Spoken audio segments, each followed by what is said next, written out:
मेरी इच्छा है कि मैं गोरखपुर जहां मुख्यमंत्री लड़ेंगे उनके सामने लड़ूं। आजाद समाज पार्टी अपने दम पर 403 विधानसभा पर चुनाव लड़ेगी। प्रदेश में 403 विधानसभा की सीटों के लिए बिसातें बिछ चुकी हैं। बिल्कुल रणनीति सब राजनीतिक दलों की स्पष्ट हो गई है। ऐसे कयास लगाए जा रहे थे कि चंद्रशेखर आज़ाद साहब जो हैं वो समाजवादी पार्टी के साथ जाएंगे, अलायंस होगा। आज़ाद समाज पार्टी उनकी पहला डेब्यू कर रही है इस विधानसभा के चुनाव में। हालांकि पिछले उपचुनाव में एक सीट पर चुनाव लड़ा था इनकी पार्टी ने, लेकिन औपचारिक रूप से ये चुनाव जो है ये पहला चुनाव है आज़ाद समाज पार्टी का। और मेरे साथ बात करने के लिए मौजूद हैं खुद चंद्रशेखर आज़ाद जी। सबसे पहले तो मैं ये जानना चाहूँगा कि इतनी बड़ी बात हो रही थी, बड़े भाई छोटे भाई के रिश्ते हो गए थे समाजवादी पार्टी का और आपका, कि अब अलायंस होने वाला है। 50 से शुरू हुआ, 25 के बाद फिर ये दो। तो वो एक गाना है ना कि ये क्या हुआ, क्यों हुआ, कैसे हुआ, कब हुआ, तो ये क्या हो गया अचानक? देखिए, मैं समझता हूँ कि रिश्ते अभी भी कोई बिगड़े नहीं है। मेरी कोई उनसे व्यक्तिगत दुश्मनी नहीं है। सब पार्टी अपना अपना काम कर रही है, हम लोग भी अपना काम कर रहे हैं। पिछले 6 महीने से वार्ता चली, उम्मीद ये थी कि सभी लास्ट टाइम तक सकारात्मक थी। अचानक से कुछ बदलाव हुआ और वो प्रस्ताव जो था उस प्रस्ताव को ना के बराबर कर दिया गया और मैंने उस प्रस्ताव को मना कर दिया।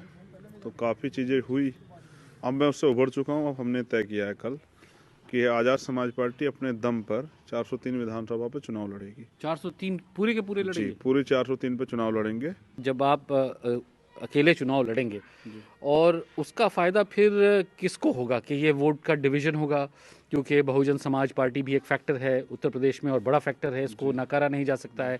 देखिए, मैं अपने समाज को फायदा पहुंचाऊंगा। जिस समाज को मौजूदा जो राजनीतिक शख्सियत है उन्होंने नकार दिया और जिस समाज को पिछले लंबे समय से हम लोग सींचने काम कर रहे हैं, उन जो नौजवान हमने तैयार किए हैं, जहां धनतंत्र की राजनीति, वहां एक तरफ जो है गरीब वर्ग का व्यक्ति भी आगे बढ़ना चाहता है। डॉक्टर अंबेडकर ने ये लाइन कोट की थी कि अब रानी का बेटा राजा नहीं बनेगा, राजा वो बनेगा जो हकदार होगा, यानी कि वोट से राजा तय होगा।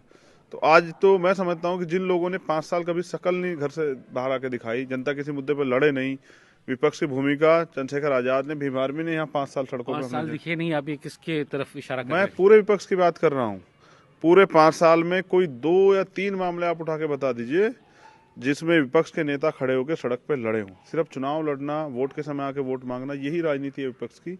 मेरा प्रयास ये है कि मैं 5 साल भी लड़ा और अब भी लड़ूंगा। अब मैंने जो तय किया मैं आपके सामने बता देता हूँ कि अब जो छोटी छोटी पार्टियां, मैं उनको इकट्ठा करूंगा और जो टुकड़ों बटा बहुजन समाज है, क्योंकि वोट तो जनता को देनी है, हम उनके सामने विकल्प पेश करेंगे। छोटी पार्टियों की बात कर रहे हैं आप? All India Muslim Ittehadul AIMIM जो असदुद्दीन ओवैसी साहब की पार्टी है, ऑल इंडिया मजलिस इत्तेहादुल मुस्लिमीन, उससे आपकी बात चल रही थी पहले, फिर वो वर्कआउट नहीं किया, फिर समाजवादी पार्टी के साथ जो है वर्कआउट नहीं किया। तो अब ये जो आप रीजनल पार्टीज कह रहे हैं, छोटे दल, ये अब तो चुनाव दरवाजे पे आ गए, अब कैसे कर पाएंगे? देखिए, मैं समझता हूँ ये लोकतंत्र है, यहाँ ये जन भावनाओं से भी केंद्रित होता है और मैंने तो एक एक दिन में चुनाव बदलते देखे हैं। जबकि ये चुनाव बदलने का काम जनता करती है, उसके साथ साथ जिनके पास कैडर होता है, बूथ का संगठन होता है, उनका वर्कर अगर गली में है, उनका वर्कर जो है अगर सड़क पे है, उनका वर्कर जो है गांव में है, और वो वर्कर ही जनता को जाके अपनी बात बताता है।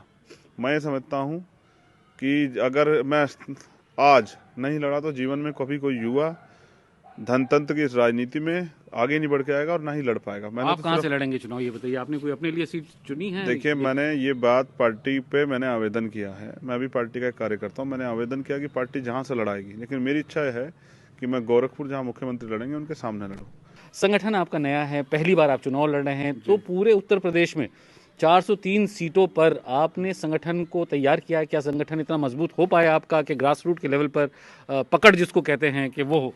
हम लोग सड़कों पर रहे, हम पे संगठन है, हमने आंदोलन किए हैं, हमने तमाम तरह से जो है ना, तमाम तरह के मुकदमे और परेशानियां झेली, और जिन लोगों के लिए हम लोग लड़े हैं उनको भी इस बात का एहसास है कि ये लोग लड़ने वाले हैं। देखिए, चुनाव खत्म हो जाएगा, सोचे हम चुनाव के बाद की एक बार बात करने, कौन नेता सड़क पर रहेगा ये वो भी जानते हैं, और उनको ये तय करना है कि उनको किस नेता को आगे बढ़ाना है। अगर वो चंद्रशेखर आजाद को, आजाद समाज पार्टी को वोट देते हैं, उनके केतले के निशान को वोट देते हैं, तो फिर उनको किसी की तरफ देखने की जरूरत नहीं है। क्योंकि विपक्ष तो यूनाइटेड नहीं है, एकजुट नहीं है, हर कोई अलग अलग है। कांग्रेस अलग चुनाव लड़ रही है, आप 403 सीट पे लड़ेंगे। बहुजन समाज पार्टी ने अभी तक पत्ते खोले नहीं अपने। भारतीय जनता पार्टी का जो गठबंधन है वो तो है ही है जिसके साथ किया। तो आपकी नज़र में ये चुनाव कहाँ जाता हुआ नजर आ रहा है? देखिए, मैं समझता हूँ कि आप मेहनत कीजिए और बाकी चीज़ें जनता पे छोड़ दीजिए, क्योंकि मैंने तो बिहार का इलेक्शन भी देखा और मैंने बंगाल का इलेक्शन भी देखा।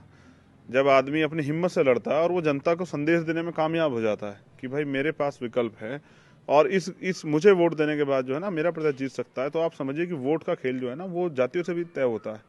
तो उत्तर प्रदेश में दलित समाज के लोग हर सीटों पे निर्णायक भूमिका में हैं और हम प्रयास करेंगे कि दलित समाज के लोगों को, क्योंकि वो लंबे समय से इंतजार कर रहे थे कि भाई हमें अवसर मिले, हमें अवसर मिले, वो भी लंबे समय से बेचैन है। अब हम उनको मजबूत विकल्प देंगे और विकल्प के जरिए हम राजनीतिक शक्ति अपने हाथ में लेंगे। और मैं आपको विश्वास से कह रहा हूँ कि जब चुनाव परिणाम आएंगे आपको देखने को मिलेगा कि जिनको सबसे ज़्यादा नजरअंदाज किया गया उन लोगों ने सबसे ज़्यादा कामयाबी हासिल की। और ऐसा मैं पहला व्यक्ति नहीं, पहले भी अब लोगों ने लड़े हैं हिम्मत से और कामयाबी हासिल की।